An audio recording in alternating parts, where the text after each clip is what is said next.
I just can't help but air drum for that entire intro off screen. Bud can watch me every week, but I am just air drumming away to that intro. I love it. Welcome to Divots and Pivots again, episode 18 for the PGA Championship. We got our second major of the year, and we are here for it, ready for some Southern Hills action. Down in Oklahoma, right?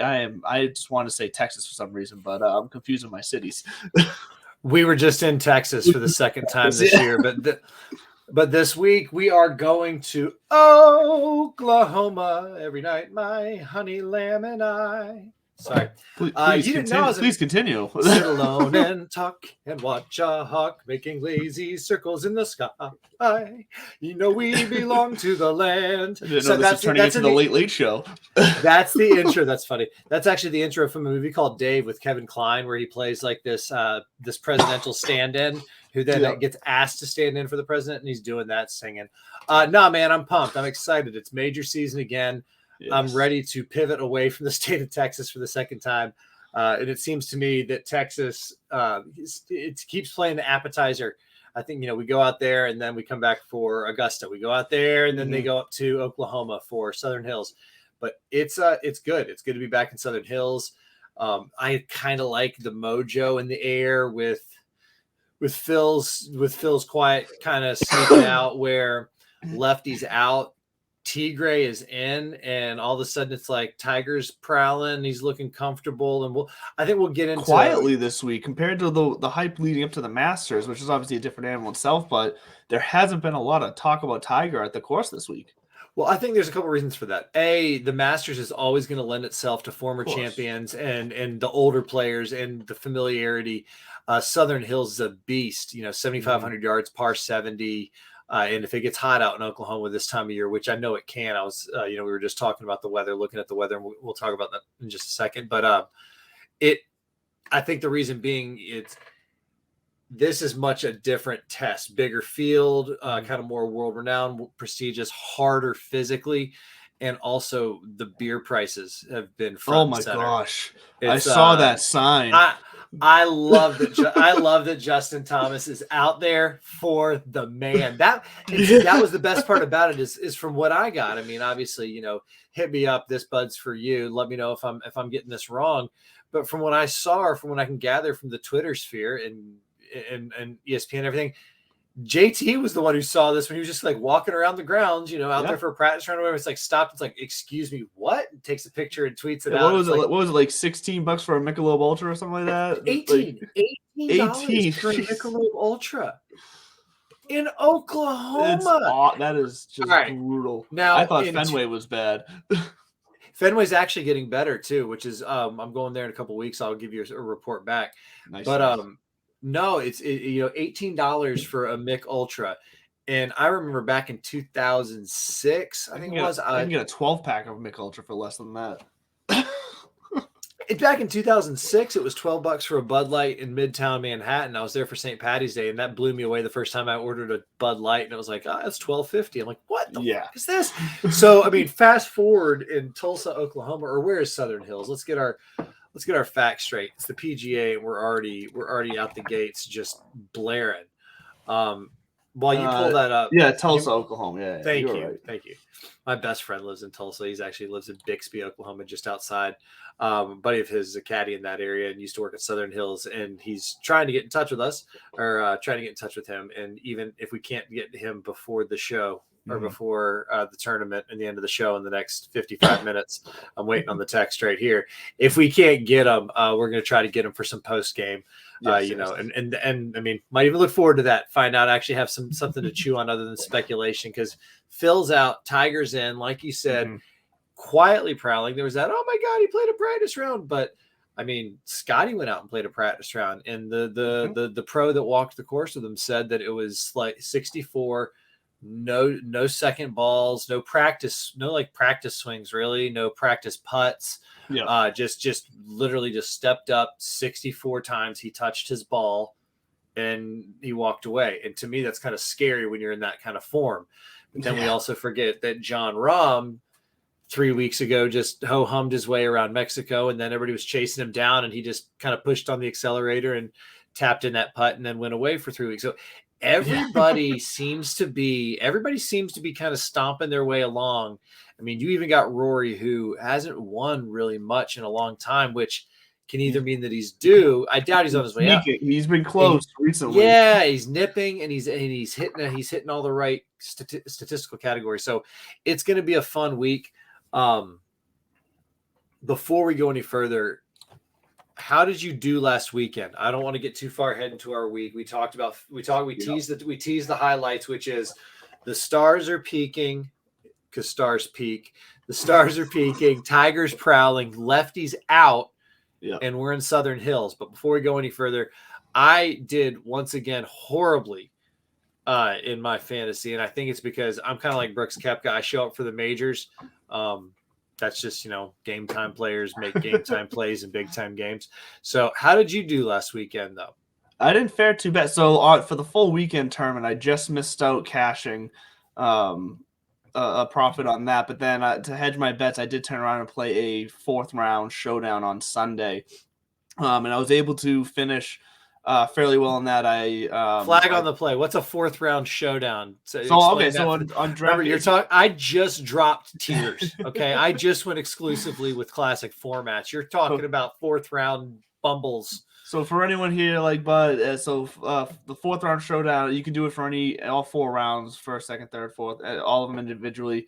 It's similar to other sports showdowns where it's just going to last for that day. Like one would last for just one game, but who's available. So unlike in regular format, when you get points for finishing places, where your place is at the end of the day doesn't matter. It's just strictly like basically your points based off of birdies, minus points for both, things like that. So it's literally just your score. So if you go out there and so what's nice about that is like for 4th round, you can go out there and have someone on your team who's, barely made the cut, who's floating around in the back, but goes out in the 4th round and shoots a 7 under.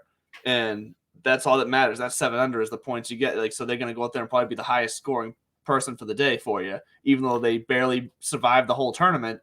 If you had them on their lineup just on the day that they happen to shoot 7 under, you're golden. So I happen to make out decently. I cashed 4 times my bet on to profit as a whole for the entire weekend to cover my what would have been losses for the full weekend tournament. Well, don't leave us hanging. Who was your horse on Sunday? Who helped you with this 4th round showdown? Oh, let me pull up. Well, no, that's why I'm curious, because you sent me a little text that just kind of was like, hey, did Xander show you enough? No, he didn't. That was just because of where he was when I sent you that text. He was looking good. He kind of mellowed out a little bit after that. No, he didn't mellow shit, man. 11 under in any round is strong. And yeah, no, I think that he's somebody to be kind of scared of, because again, he knows he can get it done. I don't think that he is one of those, am I ever going to win a major? When you win a gold medal, granted, different kind of, you can argue that it is a muted field or a mellowed out or, kind of watered down field for the Olympics, but it's still a world event. It's kind of like a WGC where once you win one of those, it gives you that spark. It's got its own style of pressure that's applied to the these players too. So Xander comes off of 61, so maybe he is peaking, and this is going to be where he breaks through. We're gonna have a lot to chew on there, but So who was your horse who got it done for you? So I had at 19% ownership the winner, KH Lee. I had him with his 9 under, which rocked it. So that was fantastic. And then the other guy I had at 6 under at 18% ownership was Ryan Palmer as well. So those two carried me. That's all right. Carried me as far as the score goes. Then I had Spieth, Pereira, and Riley all at 5 under. I could have done a lot better if it wasn't for Jaeger, who I had at. If it wasn't for those stinking kids. Well, Jaeger shot even. So if I had found someone in that, around that, how much 7K range instead, maybe I could have been talking about a bit more money here. But that's neither here nor there. I will take my winnings happily, because anytime you end a weekend of golf plus in the positive, it's a good weekend. Well, it's funny. You should talk about good weekends of golf. There we go. You know what? It's almost like I purposely led you in or something. Well, first and foremost, I'm actually going to go back. I've had a great week in golf. On top of the golds that came in, my Piper hat came in as well. And yes, this thing's a beaut. Piper, thank you so much. Shouts Piper Golf. I got the Piper Gold. I'm teeing it up this weekend. Pardon me if I make it to this weekend. And but it's got a big act to follow up. Not only last weekend was I in Fredschlick, Indiana, playing a Donald Ross and a Pete Dye course, which I'll get to that in a minute. The weekend before, your boy won $80 in skins from his birdie pool. I just found out just the other day, $5 in, it's a nice $80 surprise. back. Listen, 2 weeks before that, I was 40. So right now I'm 10 in on my birdie pool, and I've gotten 140 out on that. So we're gonna follow that throughout the summer and see how Boudreaux does. We're up 130. You're gonna have to share your secrets for that on with us and make putts. Here's the secret. Here's the secret to birdies. You either make a putt or you stick it within 5 feet. There you go. So if you can handle your wedges and make putts, you're gonna make some birdies. So is it too soon to say that's what you should have done at your last tournament? Is that too soon? Not even close. Not even close to too soon. So I had my chance to get some revenge on Mr. Donald Ross. I went out to Frenchlick, Indiana with Stick and Hack and a bunch of guys from that crew. Yeah. And we went out there for a weekend of golf and started out with Donald Ross. And this thing was, again, true to form. It was only got 6,800 yards, but it went, every tee seemed to go down and then up to an elevated green. And you're in Indiana. That's tough when that happens. Everything. Just about every second shot was to an elevated green somehow. And then they were Donald Ross greens. So they were all tilting back to front and tiered, and you had to get it on the right tier. And this was, I will say that, Kernwood Country Club here in Salem, that was a wonderful course and everything. It doesn't hold a candle to what is going on out where I was at the Frenchlick Resort, just because they have the resources to kind of maintain it at tournament level at all times. So, it was a blast. I shot 78, so I did get a little bit. Listen, let's be honest. For that level of course, from what you're saying, it sounds like that's a very respectable score. And there was no wind and there was no pressure. Again, it was just a bunch of homie golf. It was prop bets, and I think we were playing a 2-man blind best ball, so it was that kind of fun. And then I repeated with the 78 on Sunday at the Pete Dye. Now the Pete Dye, though, this thing was opened in 2009, and I got to tell you. I'll tweet out some pictures and tag you. This was the most beautiful golfing experience I've ever had in my life live. And that includes Sawgrass in a different way where, Sawgrass, there's some Robert Trent Jones tracks I've played down in the South in Dothan, Alabama, Virginia. There's some gorgeous courses out there. This was just so unassuming because it's in the middle of nowhere. On a hit on like a side of a mountain, basically on these hills. There's like 40 mile views all around. The fairways were no more than 15, 20 yards wide. Oh, geez. Long, narrow, blind tee shots. Count me out for that. I'll be in the woods the whole time. Pete Dye fairways where it was just mounds where everything sloped down towards the trouble. So not only did you have to hit the right line, you had to hit it with the right to left or left to right. Otherwise, it was going to kick and just keep going. And I will say this, I hit 13 of 14 fairways though. The boy's on and the putting's coming around. I actually did. You said that even in the wind in your first tournament of the year that you said off the tee, you were feeling real good. I feel real good. I'm hitting a lot of fairways. I'm hitting more greens. Now, again, these Pete Dye greens were stupid. Everything was elevated. I made two doubles. I shot 78 with 2 doubles because I was able to get a couple birdies in there. Okay. And both doubles were out of bunkers. I missed greens long left and ended up with 20 to 30 foot elevation change from a bunker. And these bunkers were just flat and like not hard, but it was like tough to get that straight elevation off of. You just couldn't do it. It was nuts. That's the thing. When you're talking about that type of elevation change, you got to hit a flop shot straight up basically to even think about getting it on or out in general. Yeah. And I was able to do it, but you just can't get it as extreme. I mean, you airmail the pin by 20, 30 feet. And also it was the kind of course, the kind of place that requires you to take a 4 caddy with you. You don't necessarily have to take a caddy and them carry the bags and everything. Sure. But every foursome, and if you don't, it was a 5-hour round as is. But if you don't have a 4 caddy, because I've never played with a 4 caddy before, never have. I mean, I just hadn't. And this guy was phenomenal. His name was Brendan, and he spent most of his life. He's 30 years old now, but he spent most of his career in the last 10 years, Vegas, outside of Chicago. He was out of Medina for a while. Okay. Shadows. I can't remember what it was. The one that's right outside of Vegas. That the Sherwood Forest. Sorry, Sherwood Country Club. Yeah. Sherwood that did like the Tiger David Duval showdown years and years ago, and then they did one recently. Sherwood, he was out there, so he was our four caddy, and the guy was phenomenal. And his cool. And if it wasn't for him, I wouldn't have been able to hit. I would have had the confidence to hit the shots that I did. He was saying like, "Yeah, man, just take your driver and go right on this line," and I'm hitting just fully blind, but boom, Brendan said so. So I was doing it. It felt good, but the course, look it up. The Pete Dye course at French Lick. It was almost like one of his final masterpieces too, 2009. Okay. And part of the right time frame wise. Part of the package when you finish, because it's one of those places, you get a little goodie bag with a pint of Pete Dye golf course bourbon. Oh, nice. A shot glass, a cigar cutter, all branded for the Pete Dye course. It's one of those places like get your boys together, belly up. Listen, cigars on a golf course, they just hit differently. They just. I mean, put them down right on the grass while you hit your tee shot, pick them back up, throw them in. Like it's just amazing. And this was the kind of course that they had, I think, six sets of tees. And when you come up, it's just a granite tee marker that says like hole 13, par 5. No yardage is on there or anything because your four caddy's got your yardage or the card does. It was so clean and simple. The cart paths weren't even paved. It was all crushed rock and everything.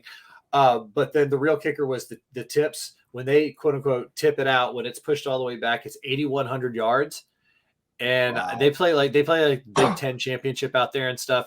But I asked the guy, the four caddy Brendan, what the course record is, and he was like 71. Excuse me, what? Or wait, yep, that's 71 course record. Course record from the tips, 1 under.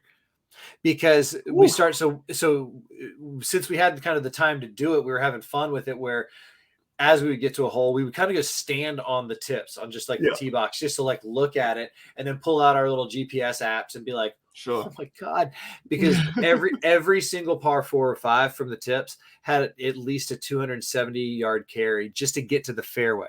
Oh my God. So if you're not carrying it 260 to 270, you might as well not even play the course. And if you're only carrying it then a lot of, I mean, it was just nuts. It was a lot of fun. 5 stars, definitely recommend once again. And it's a bucket list course, and I would go back. It would be great if there was facilities around it. You can envision things like a Ryder Cup or a President's Cup or a major championship being out there. And I think it would be in its future. I mean, shit, the course is only 10 years old. Yeah, it takes some time to get into the cycle of the PGA. Again, it's just well, no, I mean, even so, it's just in the middle of nowhere. It's just like there's nothing around. So if there's any billionaires out there, I think that's a good investment. Go throw up a hotel or something. But speaking of life-changing courses, I would like to get my hands on Southern Hills. Yes, Southern Hills. I would like to tip it out 7,500 yards, par 70, bent grass greens. It's going to be hot. It's going to be hot on Thursday. Good it's going to be hot. It's going to be hot, and then storms coming in on Friday, and then that temperature is going to drop on Saturday, and then it's going to be pretty on Sunday. So if you can make it to the weekend, I think you'll be able to score. And I do think that it's going to be hot and nasty on Thursday. I think it's going to be a war of attrition Thursday and Friday. So you said the weather's saying the storm's coming in on Friday. Like, what type of storms are you saying? I mean, just your isolated thunderstorms like the typically has. Yep, your stereotypical, kind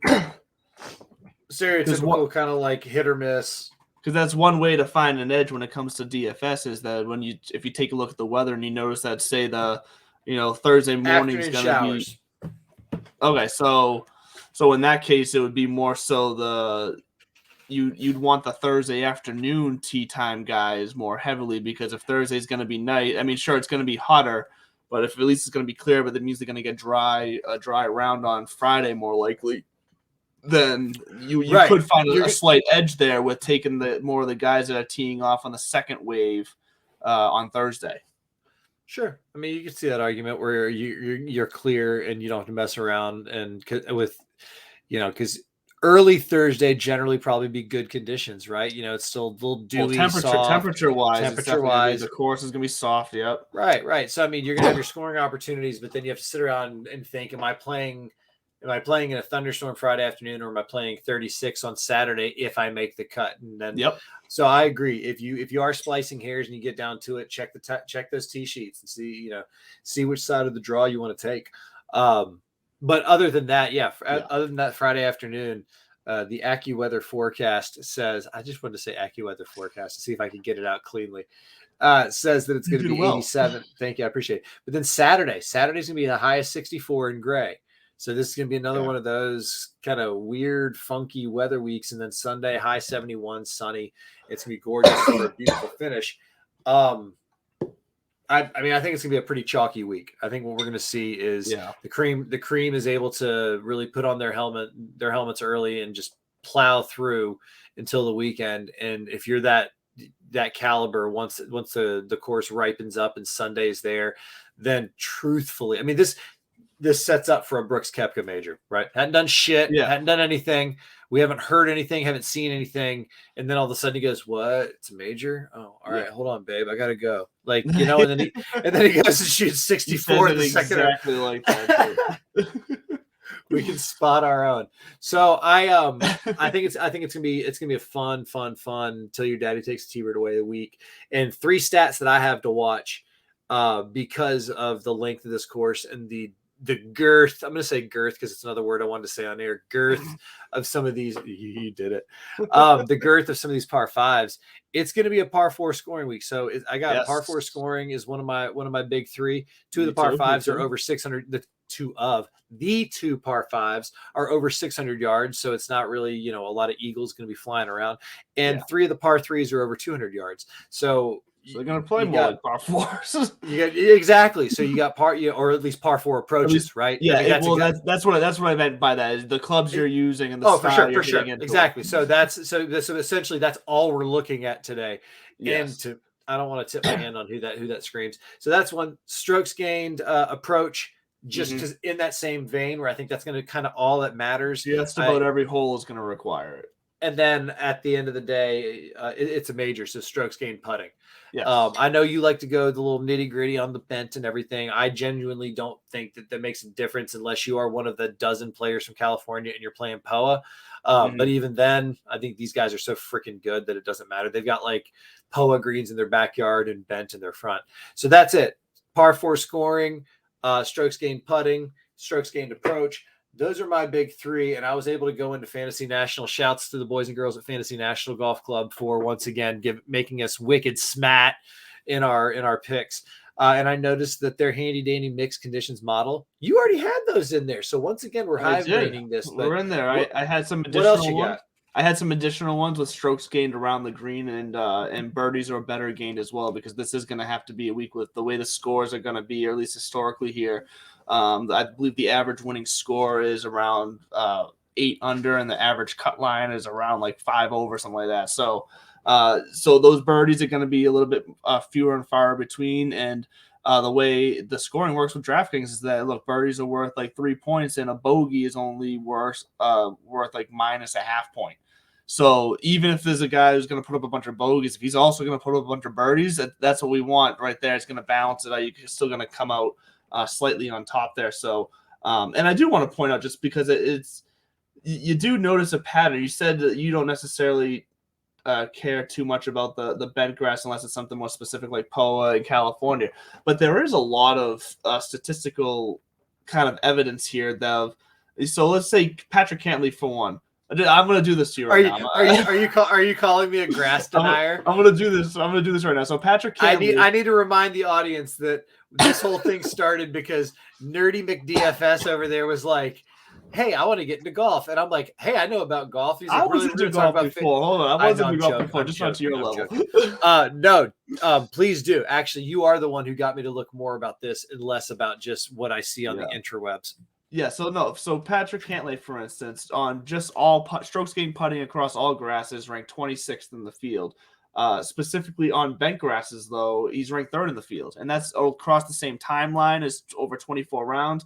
We see it again with Rory McIlroy, 38 across all in the field, but eighth on bent grass in the field. And then you can see it opposite as well. So Hideki Matsuyama, 44th across all grasses in the field, but he ranks 138th on bent grasses in the field. So like there can be some. I absolutely hate though when your data lines up with what's going on in my brain, because as you went through each one of those, as you went through each one of those, their putting strokes or their strokes, their style in my brain.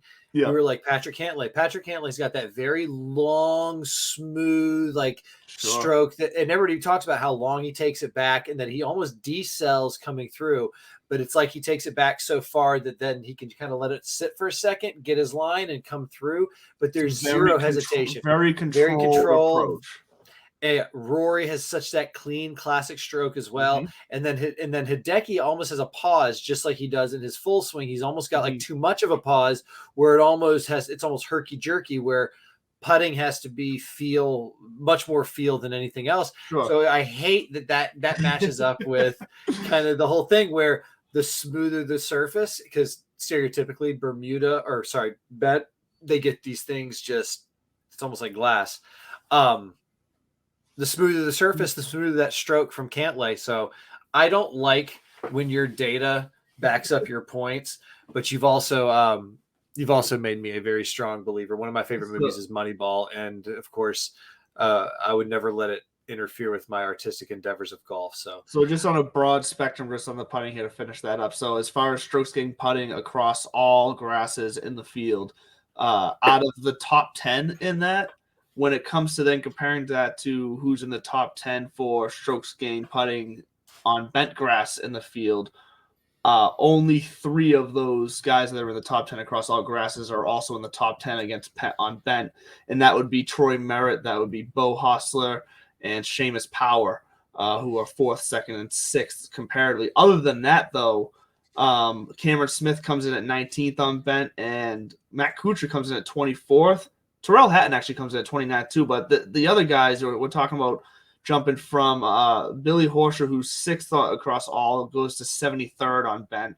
Straka, 7th across all, goes to 69 on bent. And then Kevin Kisner, who is 9th on all, goes to 101st on bent. So there's more evidence of massive differences than there are there's obviously a handful of guys, and more than a handful of guys. There's a group of guys who are, 54 and 1, 57 and the other, where it doesn't really matter, where, like you said, it's putting is putting. They don't care about grass. But for some of these guys, like you said, given the style of their stroke, the grass does matter, in my opinion. I agree. And I will say that I'm still going to hold strong that for majors, the differentiator comes down to the head game versus this. Broadly speaking, over time, those stats are overwhelmingly reliable. So I mean, like you said, if you're going to consistently look every time strokes gained putting comes into play, you got to then go to that next level of, all right, what surface are we on? Because if you're gonna have it be one of your differentiators, then there's more to that onion. Keep peeling it away. And so I subscribe to your theories and your witch doctor magic. I just go back to, I'm going to go back to, I'm going to lean really hard on major. Sure. Deservedly so too. Deservedly. Right. Which is why it is unique. So let's with further ado, I mean, without further ado, whatever the. No, I was just trying to think if there's any more final points before we get in. I'm looking at. I think that ends my little sidebar on. Well, then let's get putting there. Let's get into it, and we'll go down the line, and let's look at our different ranges. Let's see who we keep and who we chucking, all that good stuff. And just real fast before we jump into that, because we are at the half-hour mark, we don't have an official commercial, but it's a great time to mention our 2 affiliates. I should go real. Should I go get my kid's xylophone and do like the little grease? No. We won't do the old school. But yes, Piper Golf, Bud here referenced, he's going to be playing the Golds this week, and I am also going out this Friday. And as Bud shows off this new hat, I have one as well in the forest green. I just left it in my car. The Piper Golf hat, fantastic hat. So yeah, Bud's going to be using the Piper Gold balls this weekend. I'm going out on Friday as well. I'm going to be using the Piper Blues, and I will be taking some video. I will let you know how that goes. But if you want to try it yourself, go to their website, piper.golf. They have a quiz where you can figure out which ball fits you most. They tend to be kind of decided upon your handicaps. If you know that definitely helps quicken the process. But go and take their quiz. It's going to help you out. Their balls are beautiful. I'm really looking forward to trying them out this weekend. And when you do, use the discount code DIVPIV. That's DIVPIV for a 10% discount on any products they have. They have golf balls. They have some hats. They have some shirts. There's going to be more apparel coming out in the near future, so keep an eye out for that. But speaking of apparel, if you want some fun T-shirt apparel as well, in the Clutch apparel as well, another one of our brand new affiliates. Right now they are got fully licensed MLB and MLS T-shirts, and I'm not just talking plain old Jane T-shirts. I'm talking about funny, witty, creative T-shirts featuring some of the both leagues' top players. So go out there, find your favorite player, see what they got cooking for They you are guys and ladies. Go ahead, bud. Jump in there. They are the reason I'm going to become a New England Revolution fan. There we go. Like I thought soccer was only for Brits and blokes. No. But my best friend's down in Atlanta, and he's a big Atlanta FC. He was a soccer guy in high school. And he's like, bro, it's so much fun. And when I discovered that they played soccer in New England, not just lacrosse, I got really excited. So no, I'm pumped. I'm looking forward to it. Yeah, it's a good time, and they're gonna have more sports coming with licenses as well, possibly including the PGA. If me and Bud here can come up with some ideas to pitch them, which we are working on. So if you have any ideas too, come and pitch them to us. We'll get them over to the guys. We'll give you all the credit you need. But if you're on their site and you're looking to buy some apparel, same thing. Use the discount code DIVPIV. Once again, that's DIVPIV for 10% off over on intheclutch.com. So make sure to check out our two affiliates. They're great. They're super excited to be working with us, and we're excited to have them along for the ride as we grow here on Divots and Pivots. But as you said, without further ado, let's get into the prices here. We got about a half hour left on the show. And look, like you alluded to, this is going to be a chalky week for sure. There's no mistake that with the mixed condition model I put together here, that 7 of the top 10 are 9K or above, and including, I think it's 3 of those are 10K and above, including Scheffler at 11,400, which is definitely pricey. But it just points to the fact that we're really going to have to search for those value plays in the high 6s, low 7s to be able to afford maybe 2 of these guys to make it all work. So where are you seeing? Are you seeing anyone in the 10K and above range that you're just going to pay for no matter what? You're jumping all over? That's what stinks about all this is I like everybody in the 10K and above. I mean, actually, that's not true. One thing that jumped out at me was Colin Morikawa. Yeah. And just because of recent form, and I'm not saying it's been bad, but expectations to be in that 10K range, unless they know something we don't. I mean, God, actually, you know what it is? Par 4 scoring, right? Nobody hits better irons than Colin Morikawa. That's actually what he's known for out there, is being able to hit something from 200 yards out with a 6-iron. So yeah, I like all of them, and they're the only differentiator for me right now is how do you bet? How do you not go with Scotty Scheffler right now? How do you not put the numbers behind him? He is going to be chalky, right? Well, you have to eat chalk this week because it is a major, which means everybody is going to be up there. But at the same time, because it is a major, as you pointed out, there's going to be value players down in the 6-7K range. Yes. Also, because this is a major that includes 40 some odd kind of honorary players, if you want to call them that, where we got PGA professionals, PGA teaching pros, past champions, that kind of stuff. So really, we're talking about 120, 125 folks who have a chance to do this. I think it's okay to pay up this week for some chalk. And yeah, my kind of, my favorite game, Scotty's there, JT is there, and John Rahm's there. It's kind of 1, 2, 3 right off the top, blank, Chuck, or Mary for me. So I do like that range right there. And go ahead, and once you tackle that, I will tell you right now, I'm Out of Scotty, John, and Justin, I'm marrying Justin just because of the par 4 scoring. I'm gonna chuck John Rahm and I'll date Scotty. Like, you know what I mean? Scotty's going to show up in a couple of my lineups. JT's going to show up in all my lineups. And John Rahm, if I had to, I'd leave him off. But the only one I would fade fully in the 10K and above would be Colin Morikawa. Yeah, no, I for the most part pretty much really agree with you there. Yeah, Scheffler and Thomas are definitely close to me. And the big differentiator there, I get 100% why you would say you'd marry Thomas, because that, it's a $700 price difference for what is shaping up right now to be an only 1% higher projected ownership for Justin Thomas. So Scotty Scheffler coming in right now around 14.5, Justin Thomas 15.5 projected ownership on FantasyNational.com. So I 100% get that. I do just believe so much in Scotty Scheffler this week that I feel like I'm going to find in a couple lineups for sure, I'm going to find a way to pay up for that 11,400 price tag. But Justin Thomas could just easily be there too and turn out to hit a much better value given that price. And given that they are pretty similar in ownership. Those two would definitely be in that range, the ones that I would most highly consider paying up for. Now, there is some juicy, depending on how you want to construct your lineup, though, there is some juicy 9K players to where you could just fully fade that 10K range and do, 2 9Ks off the bat and still have to play some of those same value guys lower, but you get 2 for the price of 1 with a chance to that there's an equal chance to win, I should say, when I say 2 for price of 1, because you guys like Jordan Spieth, who was one of the most chalky guys this week. It's another close to Texas course, and with the way he's playing right now, 100% get that. But at the same time, you can't ignore the way he's playing right now. And he's also got the whole career Grand Slam thing lingering out there. But for me, if I'm going to play that, try to start my lineup with 2 9K guys and ignore the 10 and above, I'm going to Cantlay and Schauffele here at 9,100 and 9,300 respectfully.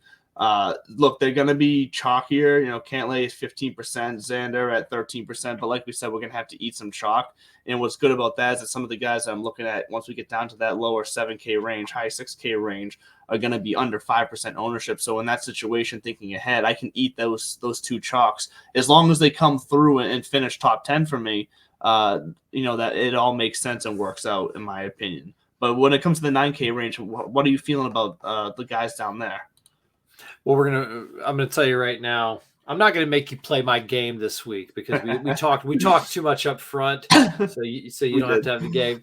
But I'm not gonna fight you on anything in the 9K range, top to bottom. I think like you said, it's almost it almost makes you forget completely about the 10K range, but not quite. The major will do the way they price out these majors. It's hard because there's so many big names that you're gonna find big names under 10K. It's just how it works. And the reason I'm hesitating is because every time I go to put my finger on somebody, it's like, oh, but wait a minute. So real quick, top to bottom, Cam Smith, just because he's putting, I want to prove your point about like the 9K range being juicy, and I like that you said juicy. It's got some meat to it. Top to bottom, Cam Smith is the putter. Jordan Spieth, the hot hand right now. DJ, you can never count out because if he's on, it's just it's stupid. Xander just shot 61. Hideki is also another one that you can't necessarily. DJ only projected 8% ownership right now. It could be a massive edge. If he comes through that could be a huge edge. Patrick Cantlay with the putting, and then Brooks Koepka is a major time player, and it just kind of has that feel. The one to me, though, that is just standing out, kind of not standing out, but like lurking, is Victor Hovland. And I think it's mostly the reason I say that is because he's an Oklahoma State guy. Southern Hills is not going to be new to him. Not just that style of golf. I think he's 13 to 14 cuts, something like that. It's, he's got a couple of wins already this year. And I think recency bias has us looking at Jordan Spieth, because he's right in front of us, Xander, because he just did that. But I'm going to plant my flag with Victor. But what you just said, what you just pointed out, if I had to do kind of like if we're going with a Top Gun scenario, have you seen the new one? I haven't yet. No, I've heard it's amazing. I want to go see it at IMAX, but maybe we'll go see it and do a review together. There we go. Is Dustin Johnson at low Yeah. ownership at a major? Give it to me all day. Well, and he's coming in projected 2% owner than your Victor Hovland as well. So considering Victor Hovland around that 10, 11% ownership, considering what we've seen from him recently, he's been a bit quieter. We haven't seen him a lot play in general leading up to this. I love the local kind of feel for him down there, that comfort factor. But I'd rather take. I think Dustin Johnson, if he's on, is going to have higher upside than Hovland, and at lower ownership percentage. I agree with you. I feel more comfortable going there instead. Yeah. Yeah, and I don't think you can go wrong there. I really think until you get down into the, sorry, I just saw a tiger in the 8K range. I had to jump out of me. Can we go there? Can we just start talking about it right now? Yeah, 8K, please. Jump into it. Hit us with it. I'm going to tell you right now, Willie Zalatoris is absolutely somebody who I'm riding with. I don't know if you noticed this. I'm just kind of taking two people from each one and saying, these are the two guys that I'm basing lineups around. And then I'm actually going to track it. I'm taking one more step, and I'm going to enter a contest this week. Officially. We'll put some skin out there. I'm doing a bunch of Millie Maker lineups, so I'm going to be dropping some money this week. Well done, man. Sorry, Will Zalatoris is one of them, and then I want to just see where was this other one I was about to put. Yeah, that's what I thought. And Joaquin Niemann is my other guy.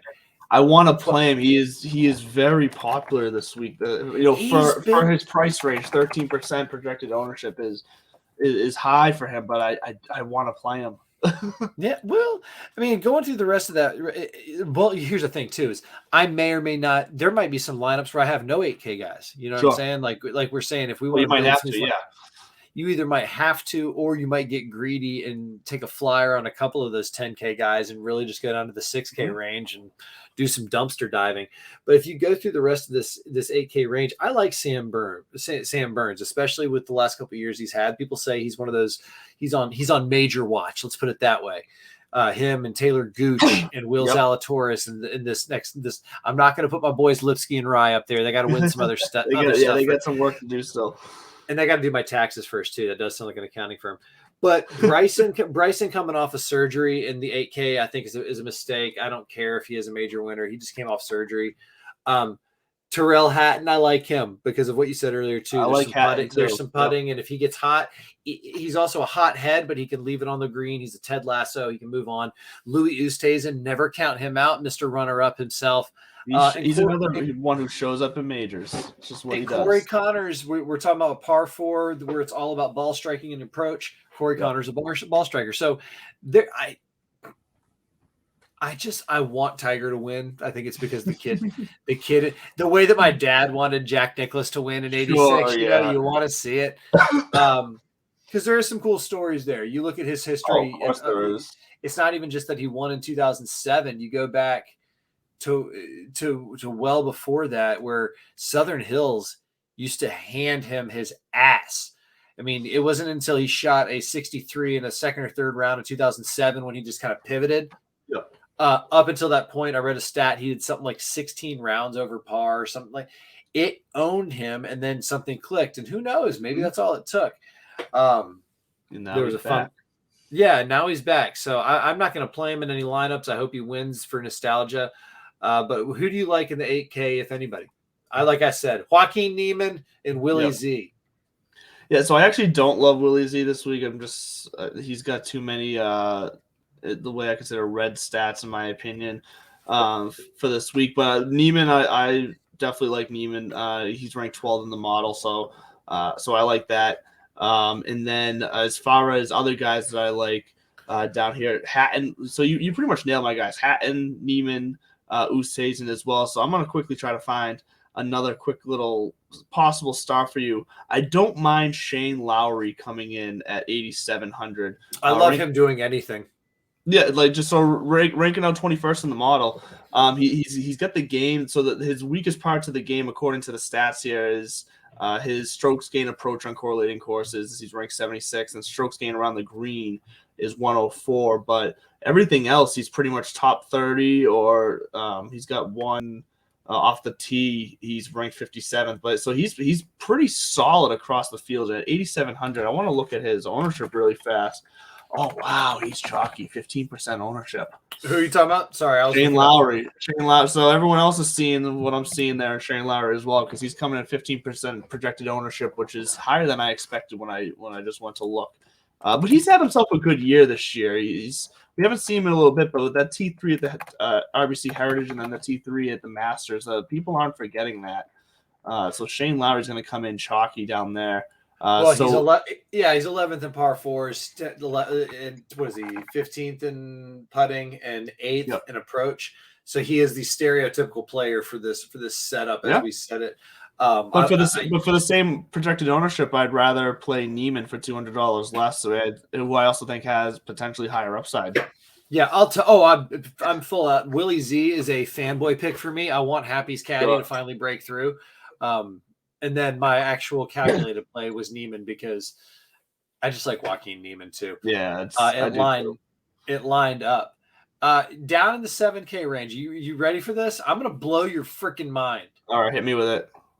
Well, there's the top sheet guys, and then you're going to tell me about how chalky they are, and you're going to tell me about the value plays. That's fine. It's fine. We'll see. Yeah, you left this as a surprise. You didn't really star anybody in the 7K range, so I have no clue which direction you're going. So hit me with it. Well, I mean, Cam Young. It's time.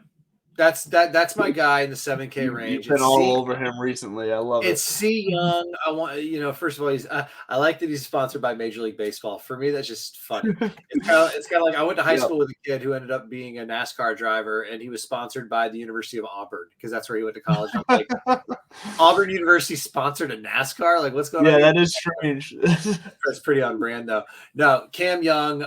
You go through second in par fours, second in off the strokes gained off the tee.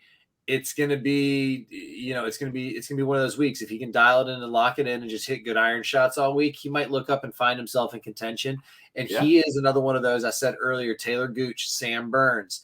Cameron Young is part of this next young wave, and I think this could be the week that he does it. And then the other guy in the 7K range, I'm trying to do a little reverse Jedi jiu-jitsu. We'll call it the Brendan Todd effect. It's Keegan Bradley.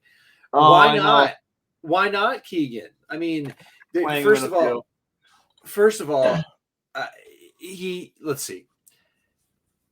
He's the last person to kind of win. Wasn't he the last person? Yeah, he won in his first PGA championship start when he won in 2011, right? Most improbable kind of situations. We're back. He's had those second place finishes.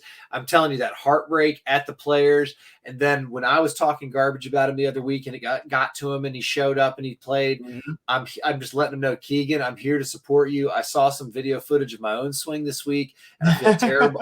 I feel terrible that I talk shit about anybody else. No, he checks all the boxes. I mean, he's green along everything. Mm-hmm. And that's kind of all that it takes for me. And he's not going to be super duper chalky because, well, people are going to be looking around him. But what's he at? Coming in at 11%, between 11 and 12%. I can ride that. I'll take that for a major. I'll take that for 7,000 for a major. I mean, it's actually, it's Keegan Bradley. So there's a ton of other players out there that will probably finish way ahead of him.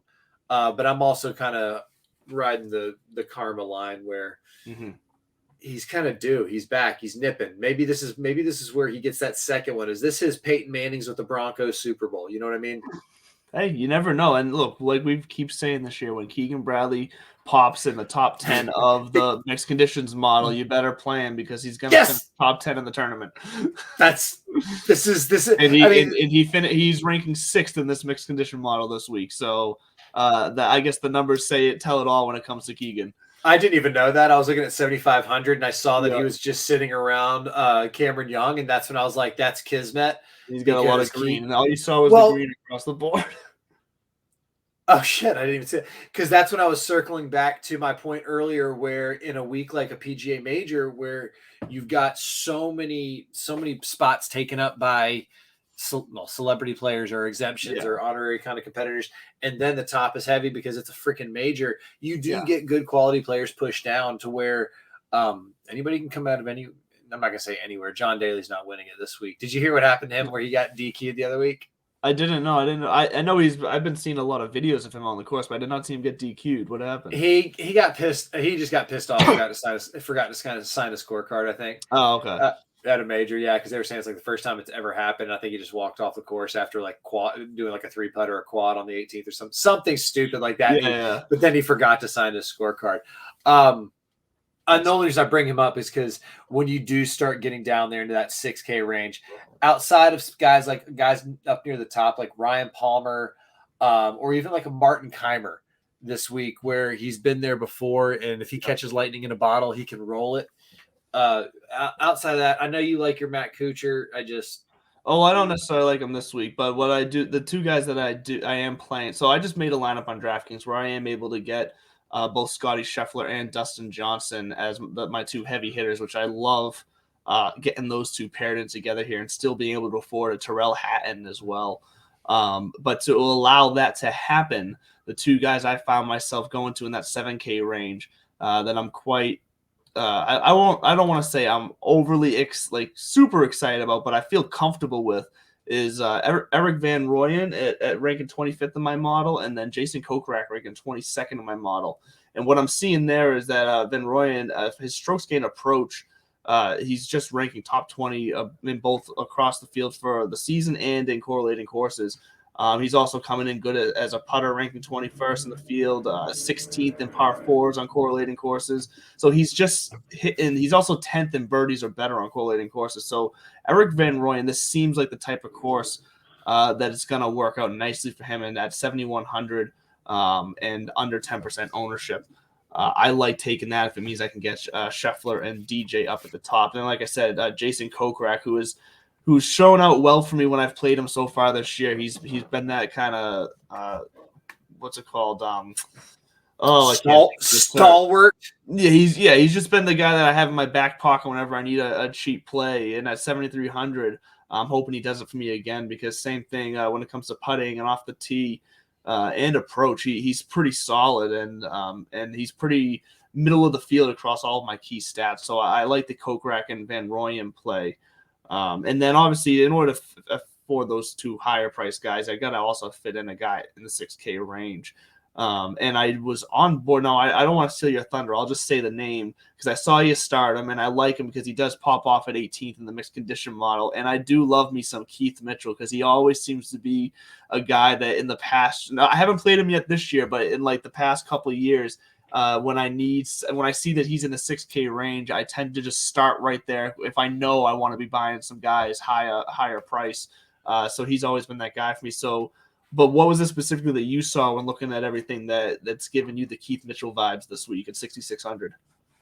Par fours in the Honda Classic. So I'm not. He's won the Honda a couple times. The Bear Trap down there is another one of those ball strikers approach, long iron, mid to long iron type of plays. And Keith's not exactly short off the tee. And you don't. I mean, this is not Pete Dye 8,100 yards from the tips like it was at French Lake. We did not play those tees. Not even. But but you have to just get off the tee cleanly and then be able to hit some creative, moving the ball around. And Keith Mitchell can make some good solid approaches. And I just kind of that's the vibe I got when I saw him. Also, I was just kind of going down through, but I didn't really put him in any lineups until you said what you just said, which is I do like him to the point where I would almost reverse it and start with like him and a Sebastian Munoz down there, who's coming off of just really good form, and it's probably going to be lower owned. And that frees you up to go up top and say, you know what, Scotty, DJ, come on down. JT, Victor, come on down. Or take two guys in the 9K range. It does free it up. So I might play a couple of lineups like that where you reverse it, start at the bottom, and just say, who am I? Maybe do I have two 6K or do I have two 7K that I know they're going to make that cut. Sorry, go ahead. I was sliding a little joke there when you said it was starting at the bottom. I said, no, I'm here. Oh, that's fine. But where's that? They still haven't starred that. There's Munoz. Okay, I was having a hard time finding him. Did Mickelson withdraw? I mean, did he withdrew? Did they already star that? Sung J M is out. Yeah, I saw Sung J M withdrew today. Hey, what do you know? Paul Casey out again after Burton. That's another one. Like Jason Day's ranked up there, but I want to say like Jason Day's got to finish the tournament first. So down to that 6K range, I do think that Keith Mitchell and Munoz could give you some wiggle room. By the way, fully endorse your Van Rooyen play. Van Rooyen is a birdie machine. And not even just eagles and par. I mean, like the guy when he gets rolling, I think he either has or has tied or he's flirted with the record for consecutive birdies in a round, and he also just can get hot and throw some points up there in a hurry. So it's all about the DK points. Yes, all about the DK points, and I agree there. I do like that the value we're getting down there. I like that to the point where you might even toss him in there. Like you go him. No, I'm saying like you said, you go him and Mitchell, and then you can play around and have fun. Yeah, I'm making some quick adjustment here to the lineup. While you are making those slight quick adjustments, I do just want to say that not only am I repping my new Piper hat, but like you said earlier, I'm going to be trying out the new Piper balls. I did not take them with me out to French Lick. I don't know. I was about to make a French Lick balls joke there, but we'll leave that for another day. No, I decided I wanted to break them in properly on my home track with my buddies this weekend in a grudge match in a 2-man best ball. Really put them under heat in the pressure of competition. The true crucible on performance. So check out the Piper Gold review next week, and our post game on the PGA Championship. We'll see how accurate our little studs and duds play here is. Somebody's going to be like, hey, I just took 3 9Ks and a couple of 7s and we were good to go. Shut up. I know you did.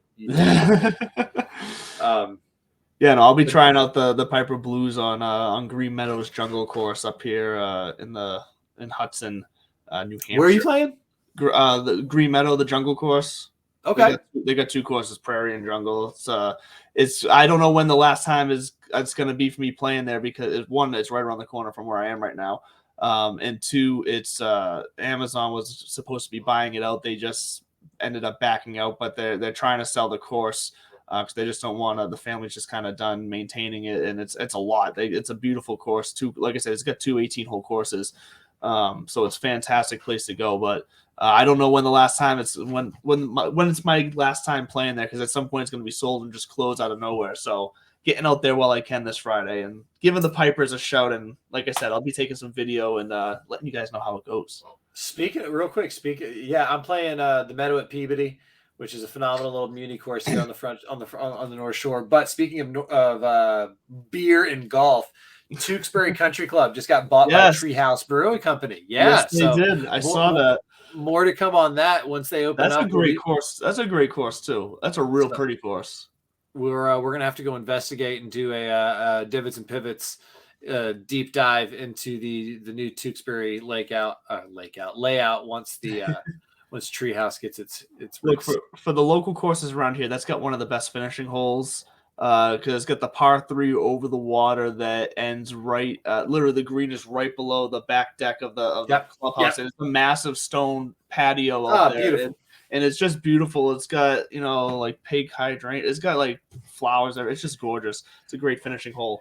But without, before we get real quick, by the way, earlier there was further ado. We needed further ado because we had to shout out in the clutch and Piper Golf. So that's why we had further ado. That's why we had further ado. No more ado. I will see you next week. Back to you in the studio. Yes, no more ado. We're gonna be wrapping up here for you. But hey, good luck everyone on the PGA Championship, second major of the year. We're here for you. We're here for it. Hope you all are too, and I wish you all the best of luck in it. And once again, check out Piper Golf at piper.golf and intheclutch.com. Use on both sites DivPiv discount code DIVPIV for 10% off on both. And as always, thank you Fantasy Golf National, Belly Up Media, a ton of fun stuff. Make sure to check the Belly Up TV on Twitter, Belly Up Media on Twitter, Belly Up Sports, all the Belly Up anything on Twitter, Instagram, TikTok, you find it, YouTube. We got a lot of fun stuff coming, so stay tuned. Everybody, thanks for joining us, and we will see you next week.